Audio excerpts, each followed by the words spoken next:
अच्छा रहेगा। अगला जो इम्पोर्टेंट टॉपिक हमें समझना है वो है इन्वायरमेंटल डिग्रेडेशन, पर्यावरणीय दुर्दशा। जो पर्यावरण है इसकी दुर्दशा दिन प्रतिदिन बढ़ती जा रही है। जैसे अभी आपने ग्लोबल वार्मिंग सुना होगा। ग्लोबल वार्मिंग ये है कि पृथ्वी का जो टेम्परेचर है ओवरऑल बढ़ता जा रहा है। आप देख रहे होंगे कि गर्मी बहुत तेज़ी से बढ़ रही है क्योंकि पृथ्वी का तापमान बढ़ रहा है। ग्लोबल वार्मिंग को समझने के लिए फिर जब हम ज्योग्राफी पढ़ेंगे तो हम समझेंगे कैसे हवा के अंदर CO2 का मात्रा बढ़ रहा है और कैसे एक परत होती है, हवा की 4-5 परतें हैं जो पृथ्वी को प्रोटेक्ट कर रही हैं सनलाइट से।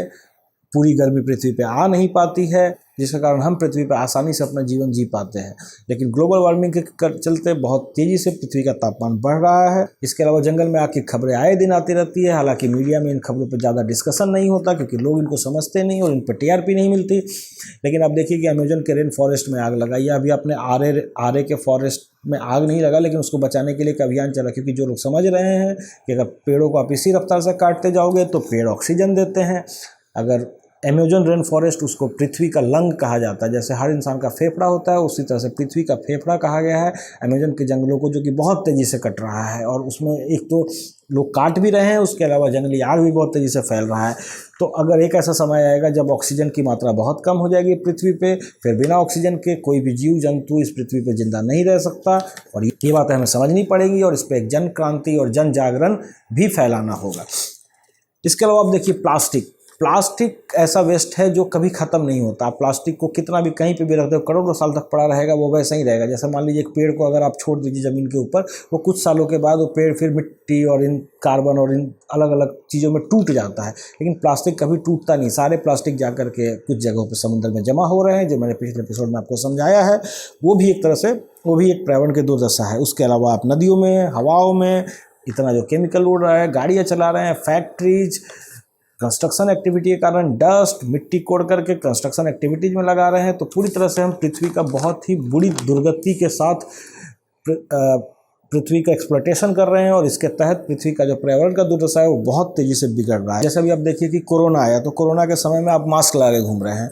उसके बाद अभी ओजोन लेयर बहुत तेज़ी से डिप्लीट हो रहा है। उसके अलावा अभी आप न्यूज़ में सुन रहे हो कि पृथ्वी का जो मैग्नेटिक पोल है, जो चुंबकीय उसका जो पोल है, वो भी बहुत तेज़ी से खिसक रहा है। और वो खिसकेगा तो उसके अलावा फिर आपको कैंसर रेज और इस तरह के बहुत अलग अलग तरह के खतरे पैदा होते हैं।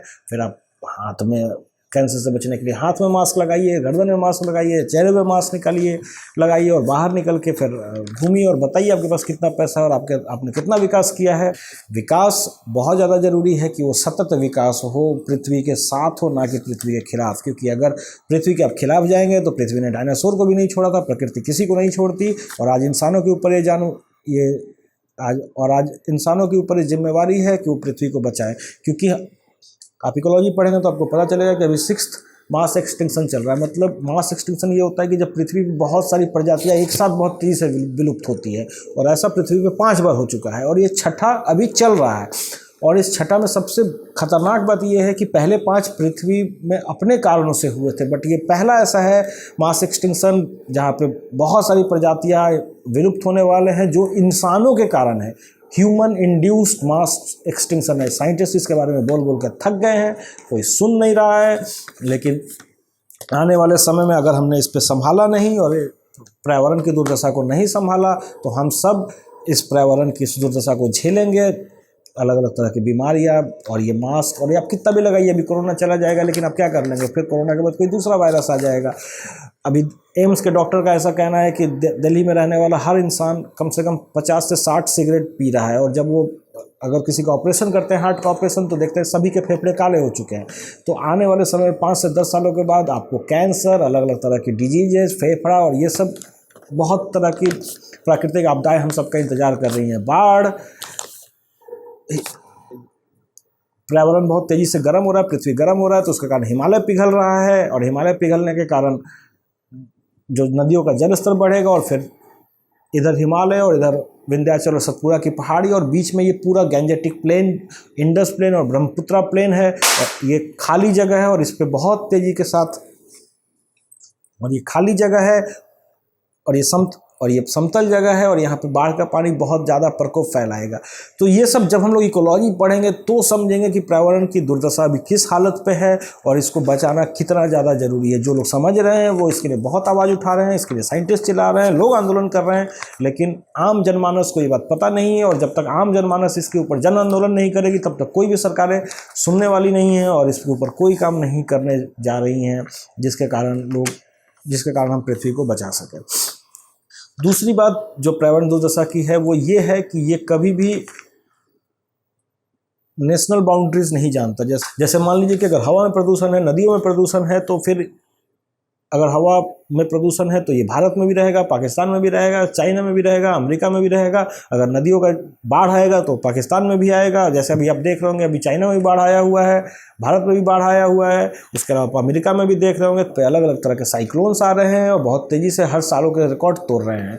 और अभी बस ये टीजर है, ये धीरे धीरे बढ़ता जाएगा। इस पर साइंटिस्ट सालों से चिल्ला रहे हैं, लेकिन हम एक तो इसके बारे में सुनना नहीं चाहते हैं, हमें एंटरटेनमेंट अच्छा लगता है, और अगर हम सुनना चाहते भी हैं तो फिर कुछ स्टेप नहीं लेना चाहते हैं।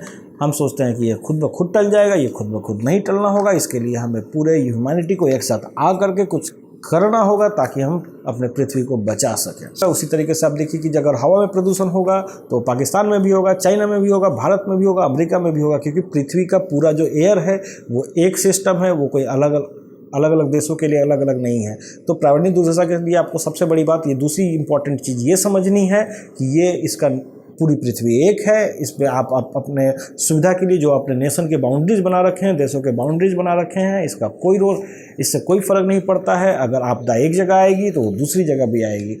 उसी तरीके से आप देखिए बाढ़, भूकंप, वाइल्ड फायर, साइक्लोन्स, ये सारे आप देखिए पृथ्वी पे हर देश अभी के समय में इन सारी तरह की प्राकृतिक आपदाओं से गुजर रहे हैं। और इन आपदाओं का सबसे बड़ा कारण आज के समय में पर्यावरण की दुर्दशा है, जो ह्यूमन इंड्यूस्ड है, मतलब मानव के द्वारा निर्मित किया गया संकट है। ये सब आप न्यूज़ में सुनते रहते होंगे कि मानवीय कारणों से हो रहा है, मानव निर्मित है, लेकिन अगर जब हम लोग इकोलॉजी पढ़ेंगे तो हम लोग और बेहतर तरीके से समझेंगे कि क्यों मानव द्वारा निर्मित है। ये हमने खुद ही अपने लिए एक छठा human induced 6th mass extinction के फेज से गुजर रहे हैं, और इसके लिए सिर्फ ह्यूमंस जिम्मेवार हैं, इसके अलावा कोई भी नहीं।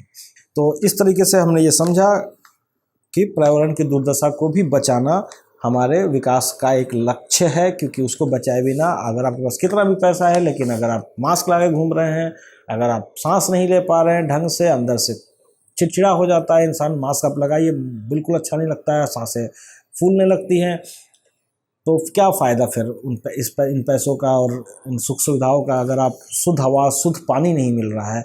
हमें इंसानों को समझना होगा, मंगल ग्रह पे, दूसरे ग्रह पे जाके करोड़ करोड़ के मिशन खर्च करते हैं जिस पे कि एक बूंद पानी का पता चल जाए, लेकिन हम कभी भी जो इतना पानी ऊपर वाले ने हमें दे रखा है उसकी कदर नहीं करते। नेचुरल रिसोर्सेज को बहुत गंदे तरीके से वेस्ट करते हैं, घर में हर जगह हम लोग वेस्ट करते हैं और हमें एहसास भी नहीं है। तो इन चीज़ों के ऊपर भी एक जन क्रांति लाने की बहुत ज़्यादा जरूरत है।